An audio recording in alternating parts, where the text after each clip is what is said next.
Bom, boa tarde a todos. Com muita alegria que a gente começa mais uma conversa biodinâmica. Deixa eu só pôr para gravar aqui. Ah, tá gravando já. E o tema de hoje é o tema das mulheres e do café, ou do café das mulheres, depende de como a gente aborda. Convidamos a Vivian, agrônoma, produtora de café, Triângulo Mineiro e diretora da Associação Biodinâmica no momento. Também faz mestrado em agroecologia, depois ela vai se apresentar um pouquinho mais. E a Roberta, lá no Espírito Santo, trabalha há bastante tempo com manejo biodinâmico de café. Também tem uma experiência com plantas medicinais também. As duas são membros da Associação Biodinâmica. A ideia é a gente vai ter um bate-papo, a Vivian vai começar, depois a Roberta, em torno de 15 a 20 minutos cada uma, e depois a gente vai a Viva perguntas para conversa, tá bom? Vivian, pode começar.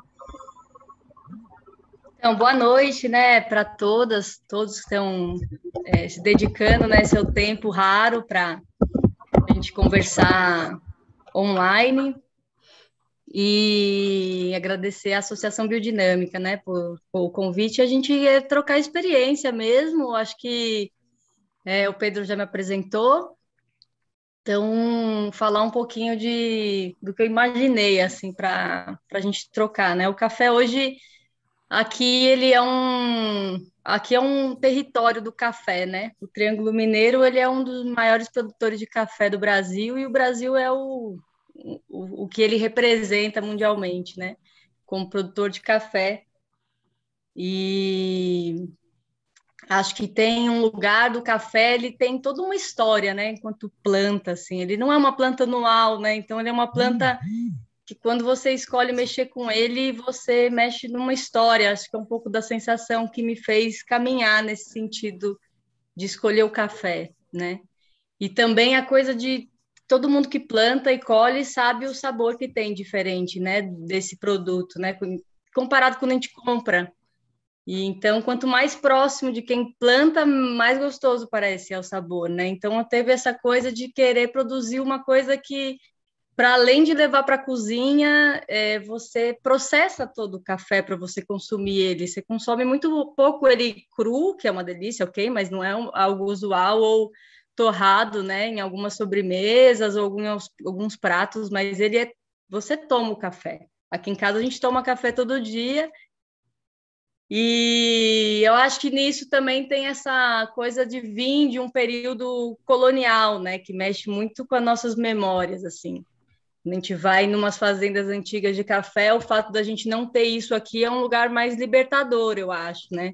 A gente é novo na cafeicultura aqui na região.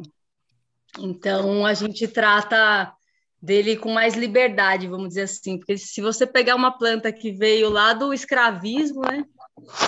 Quantos trabalhos escravos que a gente teve nessa cultura, né? Quanto sofrimento do período colonial, né? E, de repente, a gente está tratando de um café produzido livremente de agrotóxico e produzido por uma mulher, né? Então, acho que esse é um tom, assim, que eu queria dar para essa conversa, assim. É um desafio, porque a gente começou em 2004, a Cá e a Natália estão aqui, a gente era, né, estudante, o Fernandinho aqui, da ABD era nosso professor, e a gente, então, eu comecei em 2004 aqui, a convite do meu pai, que fez um questionamento mesmo, se o café sem adubo químico funcionaria, né?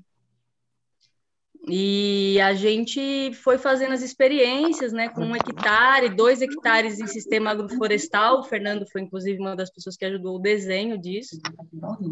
Então, a gente vai fazer todos esses anos aí nessa experiência, porque é uma experiência, né? E o fato dele ser uma planta de rebrota, ele te permite errar. E ele te permite ficar distante dele.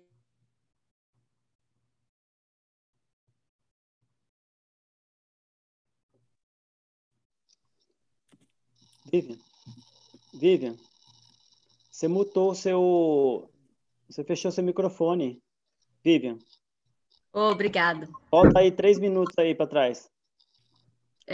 Então, acho que isso, assim, é uma planta que permite a gente fazer essas reconexões, né? E é uma planta que permite o erro, né? As plantas que rebrotam, ela permite o erro. É uma avaliação que eu tenho, assim.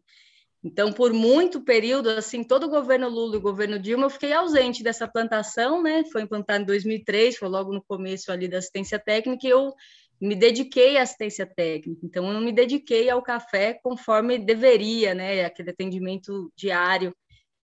Então, assim, são escolhas que a gente vai fazendo, mas que também esse período de espera dele, assim, foi uma coisa que uma planta anual não me daria, né? Acho que isso é uma coisa muito interessante, assim, porque ele é uma planta, de novo, né, que ele trata da história, então ele trata da nossa história de vida aqui em casa. Então foi uma coisa, então, que meu pai e minha mãe começaram a acreditar, né, da possibilidade de fazer algo diferente. E o uso dos preparados biodinâmicos, ele veio um pouco depois, assim, ele veio, assim, efetivamente em 2011, em 2012, quando eu retornei, e foi uma coisa que o pessoal, meu pai achou que era uma bruxaria, né? Quando eu peguei aquela cabeça de boi, né? E falei que eu ia fazer o preparado do carbono, né? Ele me ajudou em tudo, assim. Ele vai pegar o chifre, quando vai pegar o chifre, né? Para a gente fazer, o pessoal brinca com ele lá, né? Fala, é o chifre do Raulzinho. Então, assim, é toda uma história, assim, que tem gente que é vegano, né, que faz um apontamento, né, como é que eu vou tomar esse café que mexe com os animais, né? Então, são escolhas de vida que a gente faz. É claro que tem um lugar efetivo, né, da produção. Então, aqui a gente tem um reconhecimento de um processo de adaptação, né, principalmente com sistemas agroflorestais, e que foi caminhando as outras áreas. Então, começamos com 2 hectares, depois meu pai abriu 5 hectares nessa perspectiva de ter dado certo, mas sem a inclusão do componente arbóreo, né? Então, foi um desafio ali que complicou muitas coisas, né? Mas também, de uma certa forma, descomplexificou outras. Por exemplo, aqui eu não mexia na motosserra, né? Quem mexia na motosserra era o seu Antônio. Só que o seu Antônio, ele é extremamente bruto para fazer poda. Ele não faz uma poda como a gente aprendeu em cursos de agrofloresta na Fazenda São Luís, por exemplo, que você faz com rapel, que você é delicado, você corta por baixo. Então, aquilo para mim dava muito mais trabalho depois para eu remanejar o sistema. E eu fui sentindo um afastamento, assim, tanto do meu pai quanto do Carlinhos, que trabalha conosco aqui. Então, nós aqui somos eu, meu pai, minha mãe, o Carlinhos, que está há 20 anos conosco, e minha mãe muito na linha de frente dos preparados e das caldas, né, que a gente usa muitas caldas, que eu vou falar aqui um pouco, e meu pai muito à frente de toda a estrutura logística e comercialização, né.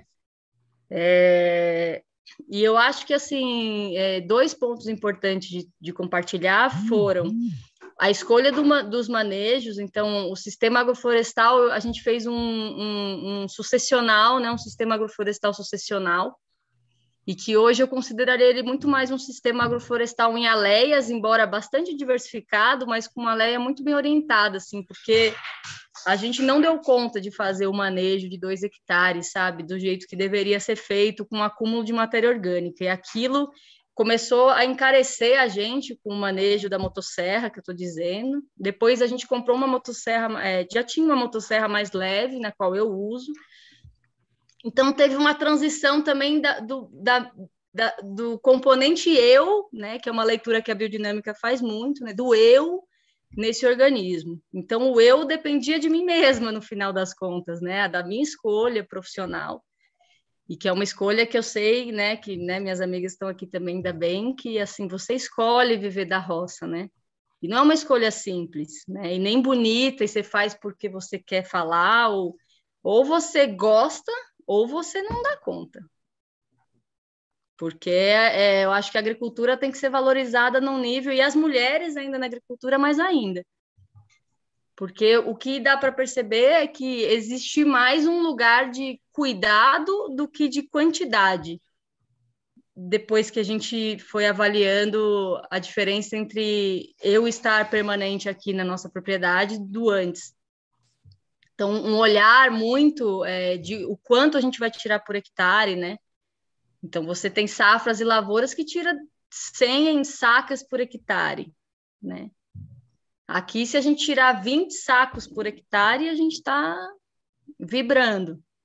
Mas a gente sabe que é uma caminhada dessa transição da ausência e do jeito de fazer, porque também no meu entorno eu não tenho alguém próximo que passou pela mesma trajetória que eu. Então eu precisei, acho que, ter um olhar próximo ao que quem estava comigo ali sabia fazer, e não exigir algo que não existia na compreensão dessa pessoa. Né? Então eu acho que esse ser, né, esse componente ser, e no caso eu, né, que traz essa bagagem da agroecologia como uma escolha de vida, ela passa por aí, né, de você compreender o que o outro quer ao invés de simplesmente exigir o que você quer do outro. Eu acho que isso combina muito com o que a agricultura biodinâmica traz no sentido da espiritualidade, né, enquanto ciência espiritual, e que muitas vezes ela está afastada, né, de um movimento político, e que eu acho que é um desafio muito grande a gente trazer esse movimento político enquanto político, né, não só enquanto espiritual não político, sabe? Isso é uma mensagem assim, que eu fico pensando muito sobre isso, assim, do mesmo jeito que comer é um ato político, né, que a gente vem discutindo isso o tempo todo e cada vez mais, o que a gente consome, da onde a gente vai tirar o produto. Mas sim, fato depois que você passa a usar os preparados biodinâmicos, a gente usa o preparado biodinâmico aqui no período do plantio, então aqui é um café irrigado, a gente usa a fertirrigação, que a gente faz o biofertilizante e aí dilui na fertirrigação e pulveriza também. Antes era manualmente, esse ano a gente conseguiu fazer a compra de um pulverizador mecanizado de 1.000 litros, o que facilitou muito, porque antes eram 7 hectares manejados na mão. A colheita é manual, a gente faz questão de ser manual, e isso também impede a gente de ampliar a área, porque foi até uma conversa que a gente fez semana passada, sábado, sexta, eu, meu pai e o Carlinhos, porque você vai ter que manter a qualidade. Então, vamos melhorar tudo que precisa da mesma área, dar tudo que a área precisa de matéria orgânica necessária, para depois a gente expandir para outras áreas, para não dissipar toda a energia que tem desse organismo, que não é só o café, né? Tem uma outra área que é as hortas, o pomar. Então, tem esse desenho. O desenho ele vai se fazendo mais pela necessidade das plantas do que a gente chegar e fazer o desenho. A gente já tentou fazer esse desenho algumas vezes. Então, minha mãe é uma pessoa que coloca sempre muito esse termômetro, né, das plantas, porque as plantas dela do entorno da casa são incríveis. E aí essa qualidade é um pouco do que ela olha quando ela está no campo, né? Então, as folhas amarelas, um café que está um do lado do outro, um está cheio de frutos, o outro não está.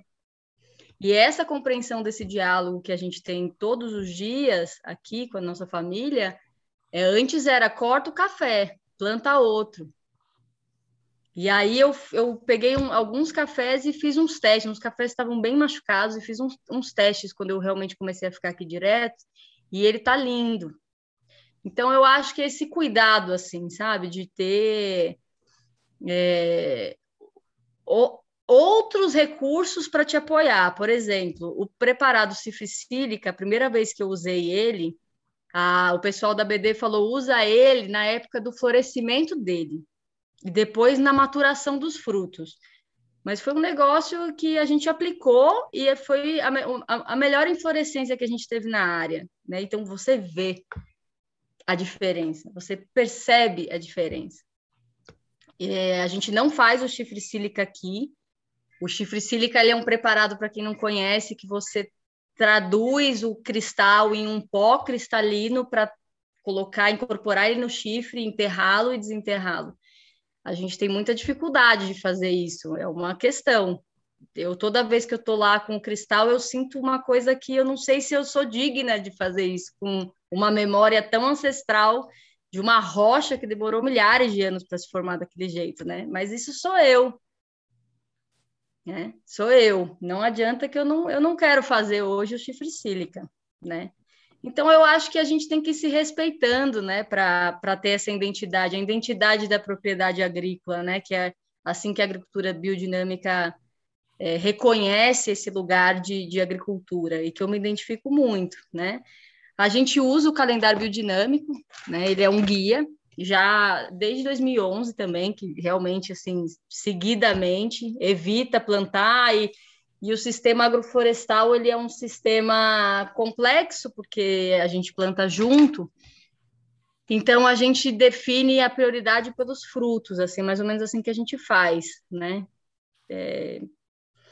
Então vamos seguir a indicação dos frutos, né? Como, sei lá, é um indicador nosso. Se está certo ou errado também, acho que também é a gente ter essa liberdade de fazer aquilo que a gente intui. Um outro indicador que eu tenho vizinhos que são de soja aqui, da Cargill, e que a gente, num determinado momento, o ano retrasado já, a gente tem famílias de arara azul aqui, né, que dormem na agrofloresta aqui, né, ficam aqui com a gente. O controle de formigas foi uma pegada. No começo era Mirex e não sei o que, isso em 2003, 2004, quando elas vieram rachando as mudas. E eu sempre também nesse entendimento da transição agroecológica, né? O que é esperar o ritmo desse lugar, assim, um pouco mais distanciado da agricultura biodinâmica, né? Mais da experiência que a gente tinha a campo com os agricultores também, as agricultoras familiares. Mas tem um determinado momento que é isso mesmo, assim, tem um determinado momento que a coisa se rearranja, parece a cidade de Guarulhos ali do lado ali de um formigueiro. Tem várias cidades, assim, umas menores, e tem muito tamanduá. O tamanduá é uma coisa que a gente costumeiramente assiste, né? Eu fui mexer no maracujá ali nessa semana, roçar ele, né, para incorporar esse material na linha do maracujá. E tinha um formigueiro enorme, assim, e eu deixei, né, já, né? E aí, nessa mesma noite, minha mãe viu o maracujá, o tamanduá, enorme. Se é isso, se não é, eu sei que não está mais afetando o dano, né, das plantas, né? E é óbvio que quanto mais diversidade, melhor, isso é um fato. Isso as plantas, elas realmente indicam esse caminho. E esse é o grande desafio para os 5 hectares que a gente tem, que ele é café com mandioca, mamão, são mandiocas que nós vamos doar agora, toneladas de mandiocas, que a gente plantou nesse sentido, de trazer matéria orgânica, usar um pouco, mas fazer as doações, e mamão, e muita fruta, assim, mas não um componente arbóreo de uma forma que, para nossa avaliação, quando sombreou muito, os homens da casa afastou da agrofloresta, quem maneja lá sou eu, né? Eles não se identificaram com o sistema agroflorestal. E isso me onerou muito no tempo, embora seja a área que eu mais gosto. Mas tem esse desafio das áreas abertas, das áreas... Como que vai ser o manejo disso? Então, a gente vai introduzir o mogno agora. Também foi uma discussão das nativas, das plantas que são de fora, mas a gente vai introduzir o mogno e a glicídia no componente, porque a gente vê que quando tem as árvores, né, eu levo eles lá e eles reconhecem que tem, mas sem um sistema sucessional e tudo bem, né? Mas isso foi um processo também interno para aceitar, porque não sou só eu, esse sistema não é só eu, né? Não sou só eu nesse sistema. E acho que para concluir, assim, foi essa busca da certificação. Então, a gente, pela articulação em São Paulo da agroecologia, a gente tem relacionamento com os grupos de consumo consciente, que são grupos de pessoas que consomem seus alimentos sem exigir a certificação. Confio em você. Pronto. Aí, o que aconteceu? Graças a Deus, o café está indo cada vez melhor, cada vez mais, e de produção, né? Então, isso também indica um caminho, outro indicador, além dos animais e além das respostas da própria planta fisiológica, né? Mas que a gente está no caminho certo. Então, tem os fazendeiros que mexem com o sistema convencional aqui, enormes produtores, tudo colheita mecânica, que é tudo manual, tem vindo aqui buscar tanto o biofertilizante quanto principalmente o sílica, né? O próprio preparado, tentar entender o que acontece. A gente não usa componente para ferrugem aqui, a gente só usa o chá de cavalinha, que foi uma orientação do nosso querido René, que ascensionou aí, diríamos, né? Entrou num outro plano de existência, mas foi ele a pessoa quem falou para fazer o chá de cavalinha, e nós fazemos e funciona. O chá de primavera é um chá que eu aprendi com um amigo que trabalha com tomate, que é um acaricida excelente. A gente também usa ele, fazemos aqui no fogão a lenha. E o nim, que a gente tem a árvore de nim aqui, cerrado, ele vai muito bem. Então, ele ajuda muito a gente. Assim. Então, tem as aplicações, os períodos. Agora, com máquina, melhorou muito, né? E a certificação, então, foi uma coisa que a gente queria vender em 2 empreendimentos solidários de São Paulo, que é o Instituto Chão e o Instituto Feira Livre. Agora, o Baru também é um outro empreendimento ali no Butantã, e que a gente acredita que esse produto tem que chegar. Que é interessantíssimo, pessoas que nem são do meio, né, técnico, da agroecologia, das discussões políticas, né, enquanto soberania alimentar mesmo, que é onde a gente está buscando, mas que, pelo sabor, às vezes podem procurar ir mais a fundo, de onde eles estão, com quem eles estão, de quem eles estão falando. E eu acho que, nesse sentido, assim, seria a mensagem mesmo, porque nós estamos numa guerra, né, alimentar, e a gente tem que ter esse lugar com tranquilidade de busca daquilo que nós estamos comendo, nossos filhos, né? Então, nossos parentes, nossos amigos, e que eu acredito muito no consumo, né? No consumo como consciente e como um lugar de largada para questionamentos, para a gente finalizar com o sistema do agronegócio como produção de alimentos, né? Isso é uma visão totalmente, na minha percepção, falsa e equivocada. Então, obrigado aqui. Acho que vamos ouvir a Roberta, né, Pedro? Muito obrigada, Viviane. Excelente sua apresentação, seu depoimento. Gostaria, então, de convidar a Roberta.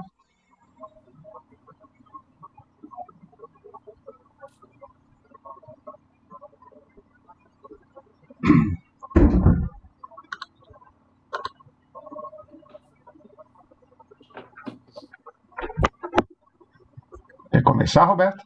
Sim. Você quer que quando tiver que colocar aquela imagem, você me avisa. Tá bom. Boa noite, pessoal. Assim, queria agradecer aí a presença de todos.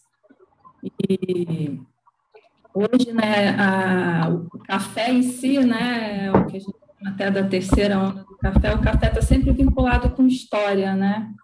Tem sempre uma história. Até o consumidor mais consciente hoje, né, ele quer comprar um café, que é um café especial, mas um café com história, né? Qual a história por trás disso? Assim, a minha relação com o café vem desde a infância, assim, falando um histórico rápido assim da minha vida. E assim, né, indo com o meu avô, né? Meu avô foi meio atividade de café, né? E o cheiro da flor de café, né, é uma coisa que lembra muito a minha infância mesmo, assim, a florada do café, eu acho, assim, um momento mágico, assim, do ano, né. E aí entrei para a faculdade de agronomia, né, já calor, assim, já com uma história, uma afinidade muito grande com a agroecologia, e eu peguei um pouco de aversão a café na época da faculdade, porque aqui no estado do Espírito Santo é basicamente, né, o café com leite, né, pecuária e produção de café. Então, na faculdade, todo mundo só queria saber de café, de curso de café, se formar agrônomo para trabalhar com café, né? Quando tinha a semana agronômica na faculdade, os cursos de café eram os primeiros a esgotarem as vagas. Então, assim, eu peguei um pouco de aversão ao café. Assim que eu saí da faculdade, né, já com essa pegada agroecológica, aí eu ouvi falar da biodinâmica, né? Então, fui para Botucatu, quando foi em 2006. Eu fiz o primeiro módulo lá do curso fundamental, né, de agricultura biodinâmica, eu simplesmente me apaixonei. Nossa, tenho que vir para cá, tenho que morar aqui. Aí que eu consegui a oportunidade de ir para a Estância Demétria, né? Para ser estagiária, ficar ali com o Paulo Cabreira. Na época tinha o Ronaldo lá também. Então, assim, foi uma vivência, assim, para mim, muito marcante, né? Esses 6 meses que eu morei na Estância Demétria, assim, foram muito intensos, muito estudo, muitas conversas, assim, que marcaram muito a minha vida. E daí, saindo, né, do curso, eu acabei começando a trabalhar com plantas medicinais, com óleos essenciais, esse mundo dos aromas, assim, né, e do cultivo biodinâmico das ervas, extração de óleo essencial. E o tempo foi passando, morei 10 anos no estado do Rio de Janeiro, né, na capital, trabalhando Petrópolis, né, com as plantas medicinais, até que surgiu a oportunidade de voltar para o Espírito Santo. Até mesmo durante a pós-graduação, né, na parte de consultoria, eu tive aula com a professora Raquel. E eu me lembro que, na época, a Raquel comentou que lá no Espírito Santo tem uma fazenda, né, a Fazenda Camusim, café. Eu, na época, nem liguei assim, café, Espírito Santo, estou fora, né, pensei assim comigo. Mas o mundo dá voltas, né, e acabei recebendo esse convite, né, em 2017 eu vim aqui para a região de Pedra Azul, aqui no Espírito Santo, pertencente ao município de Domingos Martins, e vim trabalhar com café, né, aqui na Fazenda Camocim. A Fazenda Camocim, ela foi adquirida em 1962 pelo seu Olivar, né, que é avô do atual proprietário, Henrique Sloper. Então, a Fazenda Camocim começou um trabalho pioneiro em 1996, aqui na região de Pedra Azul. É um plantio de 300 mil plantas, né, de produção orgânica, né? O Henrique teve essa visão de iniciar um plantio de café orgânico, né? Naquela época, né, 1996, assim, você falar em agricultura orgânica, cafeicultura, era coisa de bicho doido mesmo, assim, né? Ninguém levava muito a sério, mas o plantio aconteceu, né, em 96, iniciou o plantio. Em 99 já veio a primeira certificação, né, pelo IBD, né, certificado orgânico, né, em 99. E daí surgiu, né, a questão do café agroflorestal. Né? Eu não sei como é que é a realidade de relevo aí da propriedade da Viva, mas aqui a gente é região de montanha, né, o relevo bem acidentado. Então, essa questão de agrofloresta tem sempre uma polêmica, assim, fazer com nativa, não nativa, né? A questão que, para a nossa realidade aqui, consorciar o café com as nativas fica uma coisa quase que inviável, mão de obra de manejo, né? De poda, né? É aquela coisa, assim, do ditado até que a gente fala, assim, né? Que a gente planta na espingarda e colhe no laço, assim. Então, é um relevo bem acidentado mesmo e uma espécie arbórea assim, que se adaptou muito bem aqui à região é a liquidamba. É uma árvore assim, semelhante com a árvore do bordo, né, com a árvore símbolo do Canadá, que é uma árvore caduca, né, igual agora a gente está no outono, as folhas estão todas secando e caindo. Então, assim, você tem essa entrada de luz que o café precisa para a indução floral. Né? E uma coisa assim, que eu tenho observado aqui nos talhões é que essas folhas, né, eles formam agora no inverno, fica o solo todo coberto com as folhas de liquidamba, com as folhas secas. E o curioso é que nesses talhões, onde tem mais a presença da liquidamba, a gente não tem deficiência de fósforo no solo. Né? É uma coisa interessante, já pesquisei um pouco sobre a liquidamba, ela tem uma resina, né, até usada na indústria cosmética como fixador de perfume, mas as folhas dela são muito ricas em fósforo. Então, faz essa cobertura maravilhosa no solo e melhora essa questão do manejo mesmo, assim. Aqui nós temos áreas, hoje aqui a Camocim tem em torno de 40 hectares de café. Então, tem alguns talhões que tem muita nativa. Esses talhões a gente precisa ir devagar todo reformando e fazendo essas podas, porque sombreou muito, né, excessivamente. E uma questão curiosa aqui com a Fazenda Camocim é que com a formação, né, do sistema agroflorestal, o café foi plantado em 96. Quando foi em 2006, começou a surgir um problema aqui nas lavouras, que foi a questão do jacu, né, dessa ave, né, que parece uma galinha desengonçada, né, que é o jacu, alguns lugares chamam de macuco. que começou a ser meio que um problema, vamos dizer assim, para a lavoura, porque além deles consumirem muito café, por ser uma ave pesada, ela quebra, né? Quebra o ponteiro do café, quebra a ponta da árvore. Então, foi na época que o proprietário, os funcionários buscaram, né, orientação para o IBAMA, o que poderia ser feito, né? Porque é uma árvore, não tinha ouvido falar do café lá, daquele roedor, né? Do copo luwak. Então, ele provou, né? Resolveu testar esse café e realmente, assim, descobriu uma iguaria, assim, sem igual, né? Que é o café do jacu, né? Ele tem uma uma bebida que é muito leve, assim, você toma, você degusta esse café, ele como se diz assim, ele é macio na boca, é muito diferente, né? Porque essa digestão, né, da ave, do jacu, ele consome ali os grãos, ele seleciona, ele faz um blend natural de todos os cafés, seleciona os frutos mais maduros, mais suculentos, e essa digestão é rápida. Então, ele elimina, né, esses frutos e o café fica intacto, né, dentro do pergaminho. Então, assim, a digestão, né, ele digere ali a mucilagem e a casca do café, e o café sai intacto dentro do pergaminho, igual um docinho, um pé de moleque. Então, esse café é recolhido, né, durante a colheita, que a colheita também é toda manual, seletiva. Então, os homens, eles ficam com a peneira, colhendo o café, e sempre tem um saco atrás, assim, pendurado, que aí eles vão andando pela lavoura e vão recolhendo, né, esses excrementos, né, da ave, e leva para a estufa, né, e daí o processo é semelhante como o café mesmo. Esse café vai secar, depois vai ser selecionado, pilado, até chegar na xícara, né? Então, realmente isso, né, levou o café camusim para o mundo, né, porque hoje é o café mais caro do Brasil, é o café do jacu.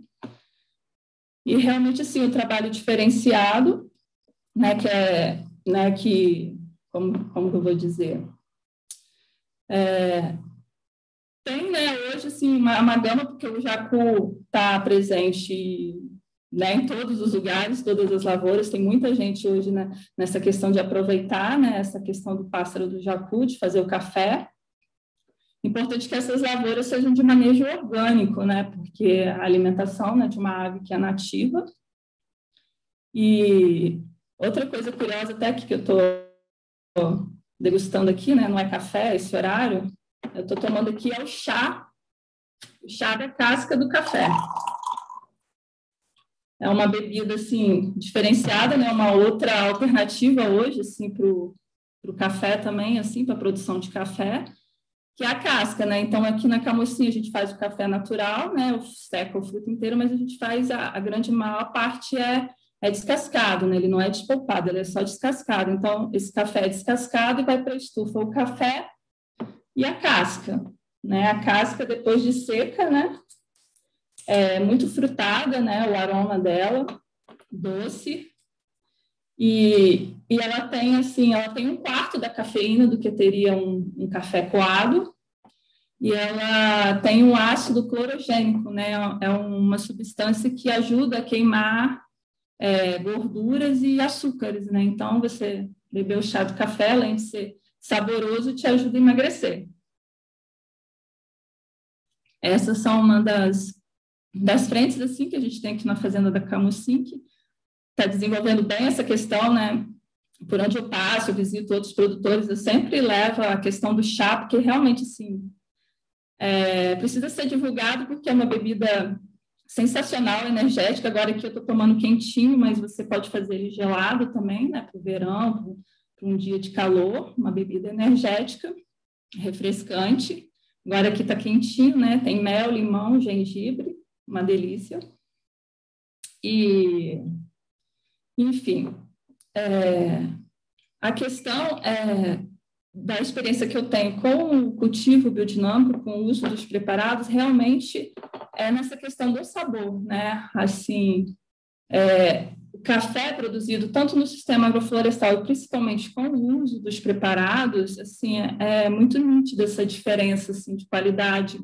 Aqui a gente não tem problema com doenças, com ferrugem, não temos problemas com ferrugem, dá um pouco de cercóspora no início da colheita, mas nada que prejudique, assim, a produção. Então, assim, as lavouras estão bem saudáveis, assim, a gente precisa, assim, muitas áreas estar renovando essa questão da sombra, né, de entrada de luz, de poda das árvores, mas a sanidade que a gente vê aqui no entorno é uma região cafeeira, tem muita produção de café, e todo mundo tem muito problema, né, com ferrugem, com bicho mineiro, com broca. Aqui a gente não tem esse problema, a gente tem uma sanidade muito boa, assim, das lavouras, né?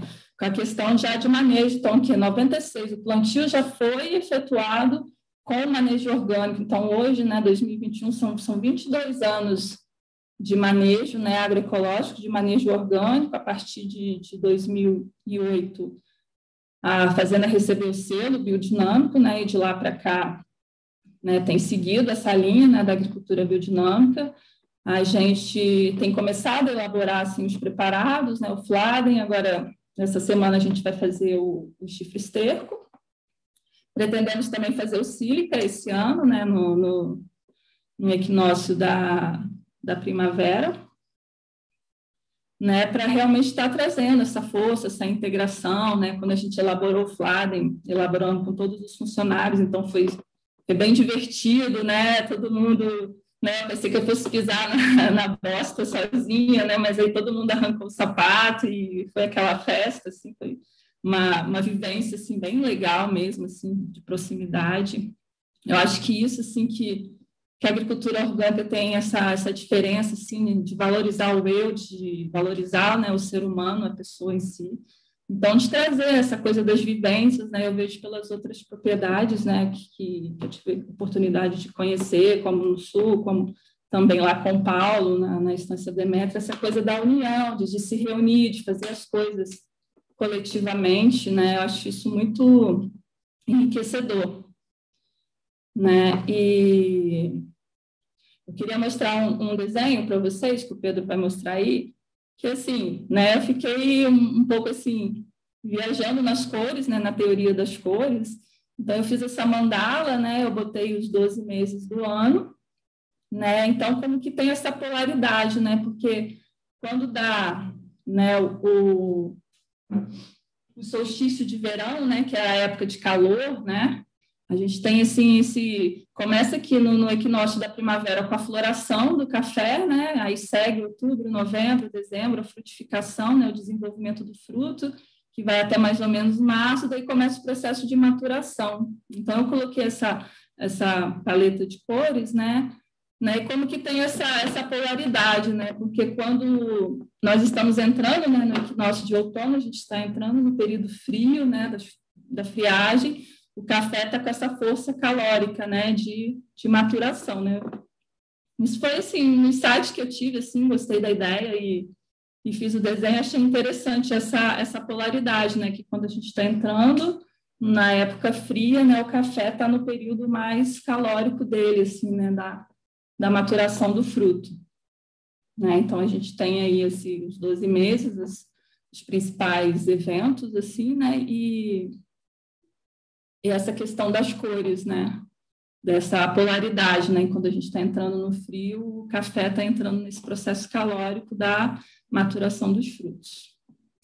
É isso. E quanto tempo tem aí? Aqui a gente tem... Estou terminando agora, Roberta, pode. Oi? Não, tá, mas se quiser finalizar. Ah, sim. Então é isso. Aqui na fazenda, então, a gente tem a questão aqui da casca, né? Do café. Hoje é onde que eu vou, eu carrego, né? Eu carrego o café, carrego a casca, né? Onde eu vou, estou fazendo o meu cafezinho, né? E sempre conectada, né? Realmente, assim, eu não me imaginava, né, no período de faculdade, lá estudante de agronomia, que eu viria voltar para o mundo do café, né? Acabei entrando e me apaixonando, acho que não saio mais, né? Continuo pela paixão pelas plantas medicinais, pelos óleos essenciais, mas o mundo do café realmente é apaixonante, assim, apaixonante, e quero cada vez mais estar aprendendo aqui com essa agrofloresta, né? Tá manejando.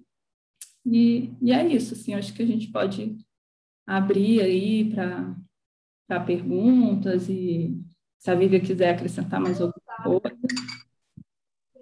Muito obrigado, Roberta, por excelente apresentação, cada uma complementando a outra. E fica aberto para alguém, quem quiser fazer algum comentário, alguma pergunta. Misturas. Eu queria fazer uma pergunta assim, para a Vivian, baseada no que a Roberta falou. A Roberta falou essa questão do jacu, né? Eu conheço a fazenda da Mocinha, eu vi, é impressionante, né, a biodiversidade que tem na fazenda. No seu caso, o jacu ele ocorre, Vivian? Você já reparou? Ou é cerrado, né? A sua região de cerrado ele não ocorre? Então, o jacu está chegando. A gente diz assim, porque a gente está num fragmento que ele é transição, né? Mas é pouquíssimos fragmentos, pouquíssimos remanescentes. O que a gente tem percebido é que tem uma aproximação. A gente já viu ele aqui no nosso fragmento mesmo, né? São 68% da área aqui é de um remanescente de transição. A gente tem visto ele. Mas onde ele mais ocorre é onde a transição é mais frequente. Então, pode ser que a gente convide ele cada vez mais, né? Mas não é comum vê-lo, não, ainda. Legal. O João Ieda tem uma pergunta. João?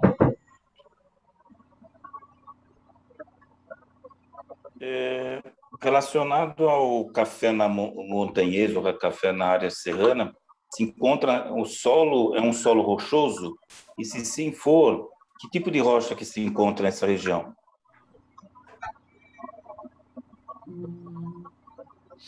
Olha, aqui não tem tanto afloramento rochoso assim, não. Mas realmente não sei te responder. O tipo de rocha me pegou aqui agora. Não sei, não saberia te responder nesse momento, não.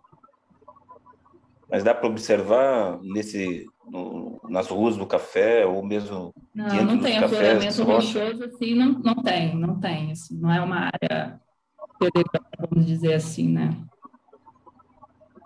Ok, obrigado.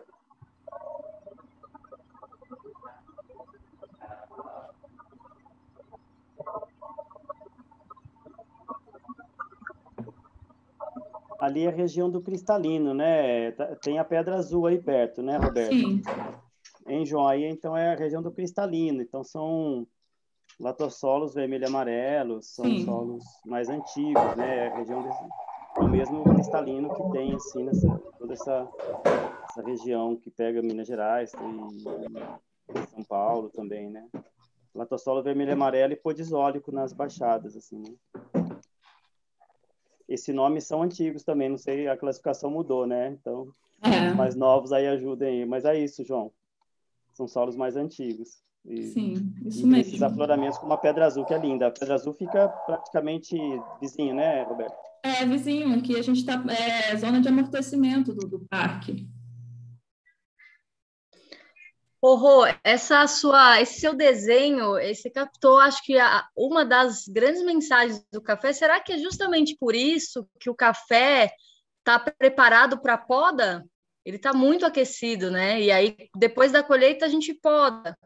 Uhum. E aí, sempre foi uma questão, né? Porque, assim, como é que aqui numa região que chove muito pouco nesse período, quase zero, a gente poda, né? Sempre foi essa uma questão, assim, com a minha família. E aí, a gente não tinha irrigação ainda, tão pouco. Tanto que a gente transferiu a irrigação da agrofloresta, nós tiramos dela, porque ela já consegue viver sem, e trouxemos para esse café que está sendo arborizado, vamos dizer assim. E aí tem esse medo, né? Porque nós vamos podar agora, a gente está terminando a colheita daqui 2 semanas. E acho que justamente esse aquecimento responde à pergunta, né, do meu pai e da minha mãe, né? Do medo de podar e a poda drástica, né? Que é a poda de 40 centímetros, né? Para ele vir com força e fazer a renovação que ele precisa, né? E acreditar que ele está nessa potência, né? Vocês estão colhendo? Aqui é agora. A gente ainda vai começar, ele está começando a madurar agora. Então. E aí, a término da poda da colheita aqui seria em junho ainda. Então, nós teríamos junho, julho, agosto, setembro, outubro sem chuva, né? A poda que geralmente a gente faz em agosto. Pois né? é. E aqui, sim, na verdade, acaba fazendo até mais tarde, porque em agosto a gente ainda está colhendo café, já teve anos aqui de outubro, final de outubro a gente está ainda terminando de fazer o repasse nas lavouras. Mais tardio, e por conta de que da agrofloresta, essa maturação é mais lenta ainda, né? Que eu acho que isso que deixa essa doçura mais marcante também, né? No café. Com certeza, e vai ser a primeira poda nossa dele. Então, assim, tem esse debate mesmo, né? A gente está até conversando com pessoas, né, que mexem com café, e tanto o convencional, porque o convencional diz o quê? O nosso vizinho aqui, nós fomos lá, né, conversar com eles. Eles arranca depois de fertirrigação, com muita suplementação, depois de um choque, né? Aqui a gente não dá choque na planta, né? Muito pelo contrário. Então, talvez até tardar um pouquinho essa chuva para chegar, essa poda para chegar mais perto das águas da chuva, talvez é uma alternativa que eu estou pensando, sabe? Não fazer logo após essa colheita para ele não sofrer, entendeu? Então, Sim, mas vamos aí ver. vem a floração e a gente fica com dó de cortar. Aí você não mexe mais nele, é isso mesmo. Por isso que a gente não fez ano passado. Porque a gente ia fazer, aí não, põe a sílica, vamos pôr. Aí fez bufa, eu falei, nossa, perdemos a poda, tudo bem. Mas é isso, assim, se ele está aquecido o suficiente para ele aguentar uma rebrota sem chuva, né? No sistema não agroflorestal, por isso, de novo, né? A importância das árvores, né? Num sistema agrícola, né? Exatamente, principalmente o café, né? Que ele é nativo de bosque, né? Então, e aqui no caso da nossa realidade de relevo, a questão de consorciar com árvores caducas, assim, aqui a gente tem um exemplo, assim, muito bom com a liquidamba, assim, né? Mas, assim, outras árvores, de repente, né? Talvez alguma nativa que seja caduca, tipo o ipê, mas o ipê também demora muito crescimento para sombrear o café, mas a questão que, para a gente, para facilitar a questão de mão de obra, é trabalhar o manejo agroflorestal com plantas caducas, assim, espaçamento de 10 por 12, em torno de 80 árvores por hectare, né, da liquidamba. Que aí, com 25 anos, você corta se tem madeira, né? Eu gostaria de fazer uma pergunta, agora saindo do âmbito técnico, do âmbito do consumidor, né? A Lídia falou um pouquinho, mas você, Roberta, também tem bastante contato. Como vocês duas veem essa relação do consumo consciente, desse público, pensando no mercado interno aqui do Brasil, não no mercado, eu sei que no caso da Camocim tem exportação, mas como que está essa relação? Qual que é a estratégia? O que vocês sugerem? Como que é o reconhecimento do produto Demeter aqui no mercado interno? Olha, a biodinâmica, assim, o café, a biodinâmica ainda assim, precisa de mais divulgação, de divulgação da marca em si, do processo. Mas a questão hoje, assim, que é uma região que consome muito café, está um movimento gigantesco de cafés especiais, de barista, de curso de barista, curso de prova, né? E essa questão que eu falei, café com história. Então, as pessoas buscam um café de qualidade, um café com bebida, mas o que tem por trás desse café, né? Qual a história, né? Aqui a Camocim tem funcionários bem antigos e tem todo esse contexto da história, né, envolvida, né, como outras propriedades também com café que tem sempre aquela história, aquele conto, né, então acho que isso hoje para a comercialização do café está muito em ascensão, né, o café com história. Eu vou muito por aí também, assim, porque o selo, ele, para nós, assim, ele é para comunicação com o consumidor. Ele não é para agregar valor. São duas coisas diferentes. Então, nós aqui não somos Demeter, né? Porque nós precisamos fazer toda uma articulação de sistema participativos para sermos Demeter. Porque a produção que nós temos familiar é impossível pagar a certificação pelo IBD, no caso, por auditoria privada. Né, que foi orçado aqui para nós, para vocês terem ideia, aqui são 10 hectares, de café são 7. Deu um orçamento de R$ 9.000 por ano. Isso, para nós, é uma coisa que foge, assim, para os próximos, pelo menos, 5 anos. Nós não conseguíamos fazer uma coisa dessa. Então, assim, só certificamos porque em Minas Gerais, o Instituto Mineiro de Agropecuária, que é o órgão público, o IMA, ele faz a certificação por auditoria também, que foi indicado, inclusive, pelo próprio Marcelo Laurino, aí, que está na articulação da certificação, né? Então, eu acho que tem que ser por aí, né? A certificação é uma comunicação. Agora, eu adoraria falar nessa embalagem aqui que ele é biodinâmico, porque é o que justamente a Rô está falando. Você percebe o sabor. Não é só o ponto de torra, são vários mistérios, né, do café. Quem gosta de café, você vai vendo aí o ponto de torra, você vai pondo para achocolatados. É um diálogo com quem consome café, quem gosta de café. É enorme. Exatamente. Então, assim, são coisas que são desafios mesmo, sabe, Pedro? Que a gente está buscando e tem que buscar cada vez mais, né? O que a gente está querendo comunicar. O que significa um selo Demeter? Obrigado. Nelson, se quiser perguntar. Um pouco eu coloquei ali, estava indo nessa direção, estava vendo a Roberta tomar o café, e aí comentou justamente sobre o café, que não sei se é café, na verdade, é uma xícara. Chá da casca do café. Mas aí justamente me veio esse tema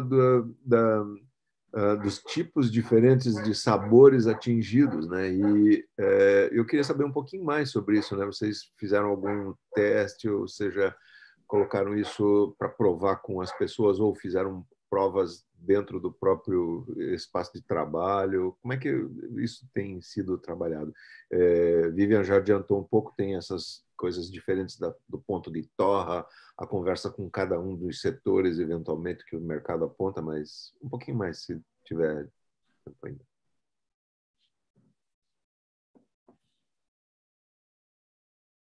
Vivian? Eu posso falar um pouquinho? Acho que, assim, aqui a gente tem o costume de torrar muito café, um café torrado para mais, um café escuro. Isso é a tradição aqui da nossa região, né? E aí o que a gente se percebeu é que aí tem o café gourmet e os baristas e essa formação, que para os meus pais isso é muito novo, eles jamais imaginaram que ia ter acesso a esse tipo de conhecimento, né? Que na verdade é o cuidado com esse grão.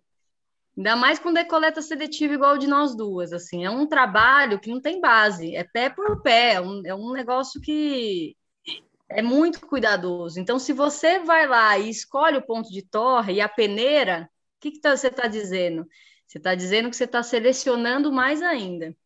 Então, você tem as variedades de café, aquelas que bebem mais água. Então, aqui nós temos o catuai amarelo, o vermelho e o mundo novo.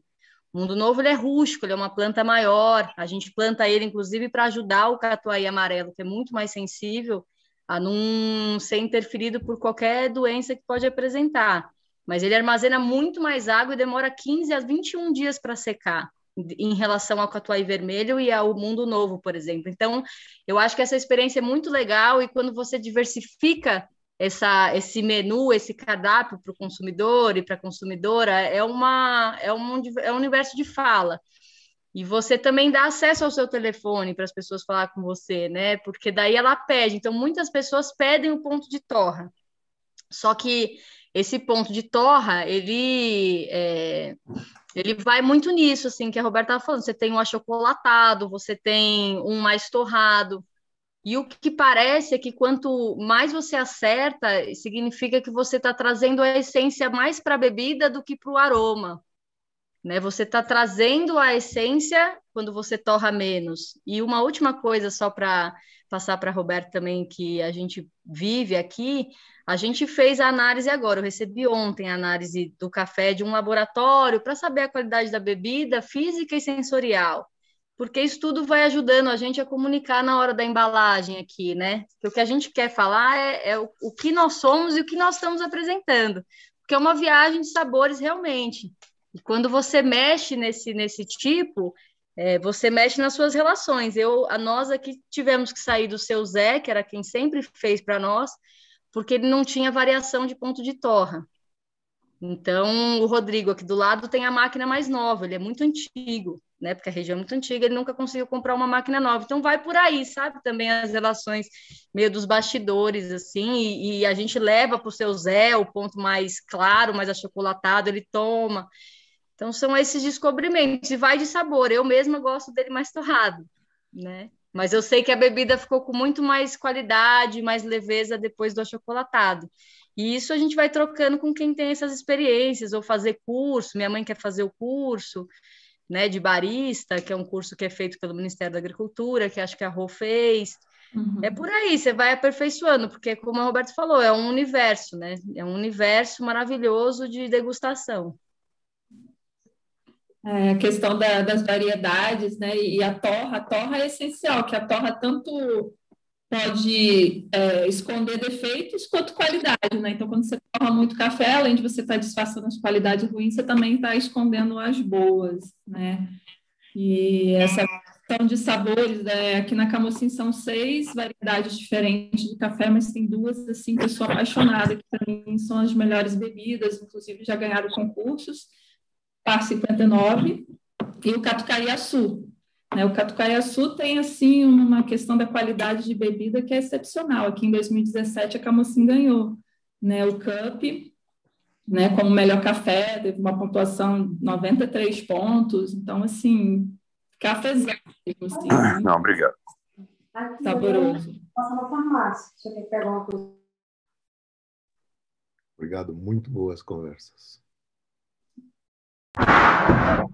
Para terminar, assim, estamos já na hora, tem uma última pergunta do Fernando, falando sobre a abordagem mais das árvores, né? É isso, né, Fernando, em relação ao manejo biodinâmico, né?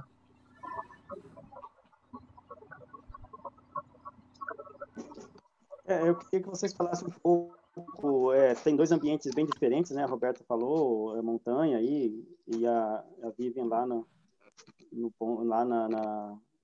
Triângulo Mineiro, né? Mas como que vocês veem assim as árvores, o manejo, as podas, tudo isso, a influência das árvores no café? Como que vocês percebem isso? Junto com a biodinâmica, né? O que eu vejo com a presença das árvores é principalmente a sanidade do café, né?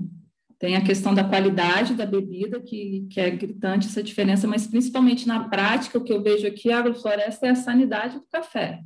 Sim, a gente não usa chá de cavalinho, a gente usa só a sílica, né, os preparados, e não tem pulverização com nenhum tipo de calda. Né, a única coisa que a gente fez aqui é um controle da mosca das frutas. A gente colocou armadilhas, né, para a questão da mosca das frutas, mas por conta da casca, né, do chá da casca, né, que a gente começou a exportar, e aí, quando chegou lá do outro lado, tinha, né, os bichinhos eclodiram, né, mas aí hoje com a questão das embalagens a vácuo, isso não acontece, e a gente está fazendo esse monitoramento, assim, né, porque acaba se refugiando no café, né, a mosca das frutas, né. Mas, fora isso, sim, a questão da agrofloresta, que eu vejo é principalmente a sanidade da lavoura.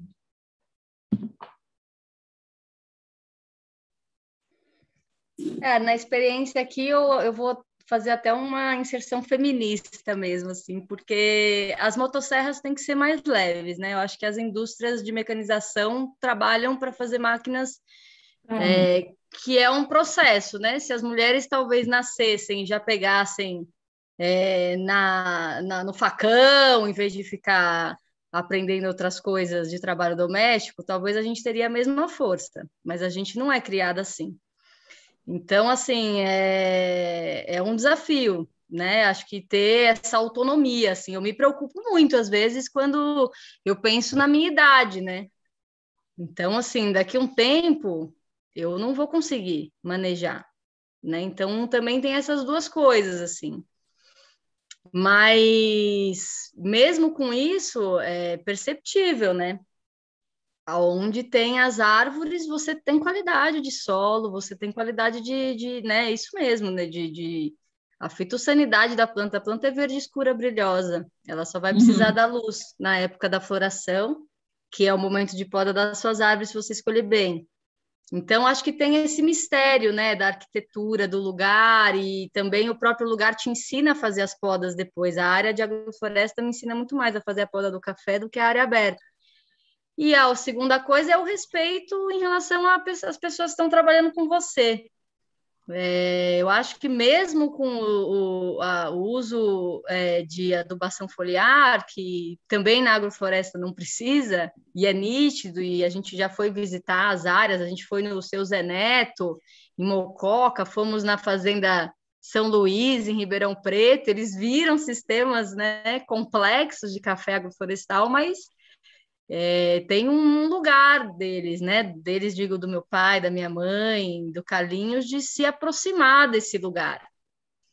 E isso eu respeito, né? Então, assim, quem fez o sombreamento aqui, só para concluir, foi a mucuna preta, que é um adubo verde que sombreou tudo, e aí os cafés que estavam embaixo da mucuna preta estavam incríveis. E aí meu pai virou e minha mãe falaram, a gente precisa pôr árvore nesse trem. Então, vamos pôr árvore nesse trem. Então, a gente está preparando a área desde o ano passado para pôr árvore nesse trem. E eu prefiro assim, eu acho. Acho que está indo. Está indo. Eu não sei. É uma coisa dessa conversa com o universo agrícola. Com esse organismo, sabe? Que faz parte... Que todo mundo faz parte. Tem que respeitar essa individualidade. É muito importante. Onde que você está aí, Vivi? Eu estou 476 metros. Aqui é plano de tudo. Até quando eu vou no Vale do Ribeira, agora você falando, eu rezo todo dia para as agricultoras lá que sobem nos morros, viu? Aqui a gente está... Tem que tirar o chapéu. Bom, a gente já está no horário, né? Normalmente nossa ideia é terminar depois de 1 hora, já deu tempo. Eu agradeço aí a excelente apresentação de vocês duas. Acho que foi um tema muito interessante, de um olhar diferenciado, né, da biodinâmica. Vai estar disponível essa gravação no nosso site em breve. E temos aí 2 cafés importantes para chegar aqui. Esperamos que esses cafés cheguem aqui para a gente tomar aqui no Botucatu também. Muito obrigado. Até a próxima conversa. Eu não posso fazer minha pergunta? Desculpa, não vi. É que a gente não deu tempo aqui, Rafael. Quer falar rapidinho? Fala lá, Rafael. Rapidinho, Rafael.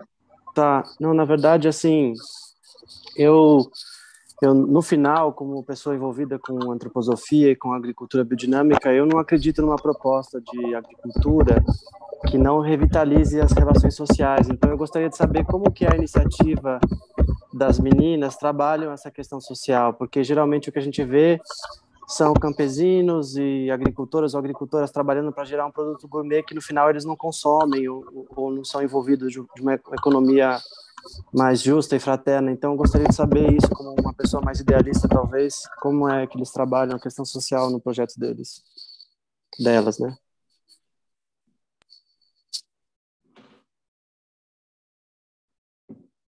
Quer falar, Vivi?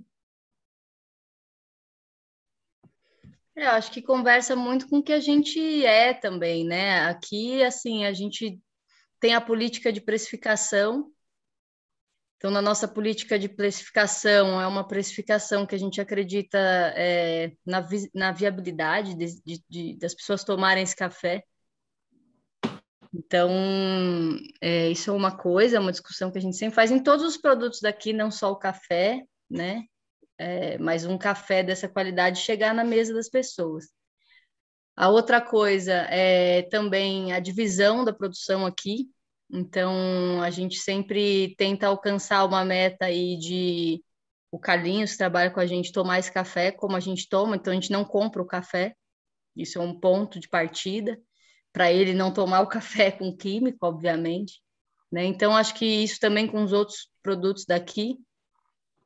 E acho que num plano maior é isso, né? A gente fazer parte das associações que buscam uma política, né, dos sistemas agroalimentares que são voltados para isso que você está levantando, né? Que é essa inclusão do ser social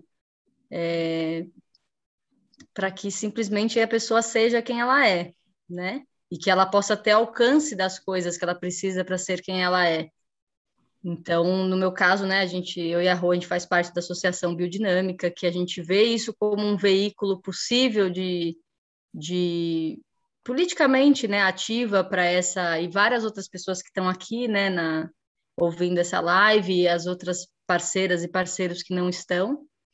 E também essa questão da mulher, assim, acho que foi uma escolha nossa, né, assim, de fazer parte, de trazer a mulher nesse debate, porque as mulheres da agricultura biodinâmica, elas estão à frente de todo o processo de decisão, inclusive os preparados biodinâmicos ou as aulas, enfim, os espaços, né, para que seja um lugar também que as mulheres tenham o seu lugar de fala.